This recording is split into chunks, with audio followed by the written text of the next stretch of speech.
Hey everyone, welcome to my channel myself Mousumi. আজকে তোমাদের সাথে শেয়ার করব আমাদের বাড়ির অনুষ্ঠানের তৃতীয় দিন অর্থাৎ নাম সংকীর্তনের দিনকে সন্ধেবেলায় কী কী করলাম। প্রথমেই বলি, সন্ধেবেলায় কিন্তু আমি আর যিশু একদম ম্যাচিং কালারের ড্রেস পরে রেডি হয়ে গিয়েছিলাম। আর তারপর কিন্তু আমাদের বাড়ির যে গুরুদেব, সে কিন্তু ঠাকুরের সন্ধ্যারতি শুরু করে দিয়েছিল। আর আমাদের বাড়িতে অষ্টম প্রহর নামযজ্ঞের নাম সংকীর্তনের দিনের সন্ধেবেলাটাই কিন্তু মেইন আকর্ষণ। যারা গান করতে আসে তারাই কিন্তু শুধুমাত্র নাচানাচি করে না, আমরাও কিন্তু ওনাদের সাথে যোগদান করি এবং নাচানাচি করি, আর ভীষণ আনন্দ হয়। আর বিশ্বাস করো, এই দিনটা যেমন আনন্দ হয় আর তেমন কিন্তু মনটা ভীষণ খারাপ হয়ে যায়, কারণ পরের দিনকে ভোগ আরতি হয়ে গেলেই সবটা শেষ, আরও একটা বছরের অপেক্ষা। তো যাই হোক, এতটাই কাজে ব্যস্ত ছিলাম আর বাড়িতে এত মানুষজন এসেছিল যে আমাদের নিজেদেরই বাড়ির লোকেদের খেতে বসতে বসতে প্রায় রাত 1-1:30 হয়ে গিয়েছিল।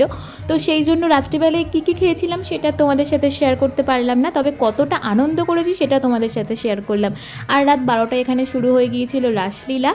আর জানিয়ে রাখি, আমি যে 3 পিসের সেটটা পরেছিলাম এটা কিন্তু আমাকে যিশু পয়লা বৈশাখে গিফট করেছিল। তোমাদের যদি কারো লিঙ্ক লাগে তাহলে আমাকে অবশ্যই কমেন্ট করো। তো আজকের ব্লগ ছিল এইটুকুই। সবাই ভালো থেকো, সুস্থ থেকো, দেখা হচ্ছে নেক্সট ভিডিওতে।